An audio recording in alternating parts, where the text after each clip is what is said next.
পশ্চিমবঙ্গে কারোর কোনো সুরক্ষা নেই, আর মহিলাদের তো সুরক্ষা নেই। আমরা মহিলারা আমরা হচ্ছি ভোগ্য বস্তু, আমরা খাদ্য বস্তু।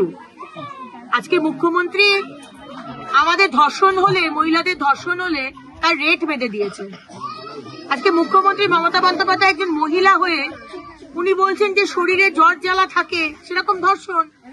তাহলে এই মুখ্যমন্ত্রী যদি এই ধরনের স্টেটমেন্ট দেন, আজকে ধর্ষিতার পাশে না দাঁড়িয়ে তিনি ধর্ষকের পাশে দাঁড়ান, ধর্ষিতার তিনি ক্যারেক্টার অ্যাসাসিনেশন করেন। তার এই চরিত্র খারাপ ছিল, সে কেন কসবার কলেজে, কসবার যে মেয়েটির ধর্ষণ হলো, কেন সে একা গেছিল, কেন তাকেই ধর্ষণ করা হলো, অন্য কাউকে ধর্ষণ করা হলো না।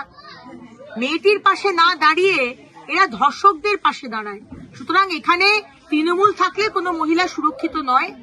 তৃণমূলের বিসর্জন দিন, তৃণমূলের বিসর্জন দিয়ে মোদী সরকার এখানে আসুক, সমস্ত সুশাসন কাকে বলে সেটা 2026 দেখিয়ে দেবে। নিয়ে যাচ্ছে সেইখানে ম্যানেজ মাসে কথা বলে 20 লাখ মানে দিয়ে পড়তে চুপচাপ বলছে, আর কোনো কিছু হবে? দেখুন, এটা সামনে ইলেকশন, কয়েক মাস বাদেই ইলেকশন। এটা আসানসোল মানুষকে আবার করে বুদ্ধু বানানো, মানে বুড়বাক বানানো, যে দেখো আমি আপনাদের পাশে আছি, আমরা কিন্তু দুর্নীতি বা ইলিগাল কাজকে সমর্থন করি না।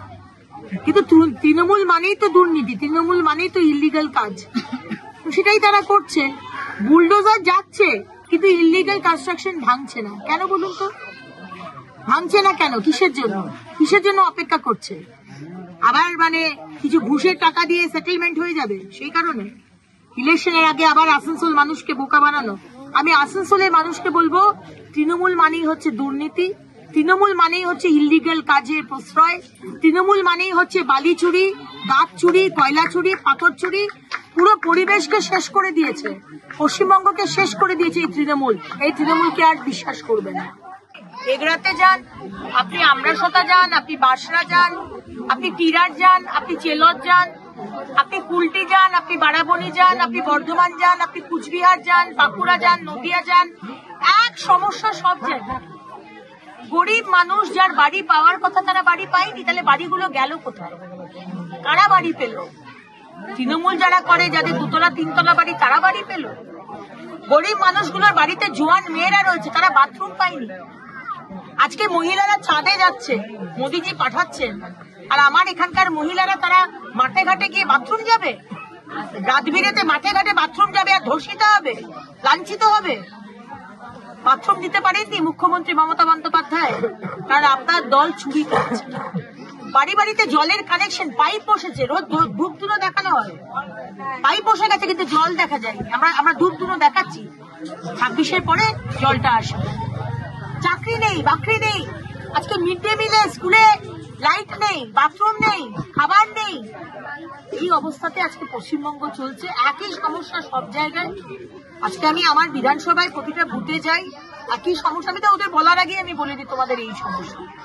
26-এ সরকার পরিবর্তন হোক, মোদী সরকার আসুক। পশ্চিমবঙ্গের মানুষ কংগ্রেসকে সুযোগ দিয়েছে, সিপিএম কে সুযোগ দিয়েছে, তৃণমূলকে সুযোগ দিয়েছে, বিজেপি কোনোদিন সুযোগ পায়নি। একবার সুযোগ দিয়ে দেখুন, 5টা বছর আমাদের সুযোগ দিয়ে দেখুন। আমরা যদি কাজ না করি, পরের ইলেকশনে আমাদের ভোট দিয়ে তাড়িয়ে দেবেন, কিন্তু একবার সুযোগ পাওয়ার উচিত তো আমাদেরও তো দাবি থাকতে পারে। একবার আমাদের ভিডিও ভালো লাগলে লাইক এবং শেয়ার করুন, কমেন্ট সেকশনে গিয়ে জানান আপনাদের মতামত। আরও ভিডিও পেতে আমাদের চ্যানেল সাবস্ক্রাইব করুন এবং প্রতি মুহূর্তে খবরের আপডেট পেতে প্রেস করুন বেল আইকন।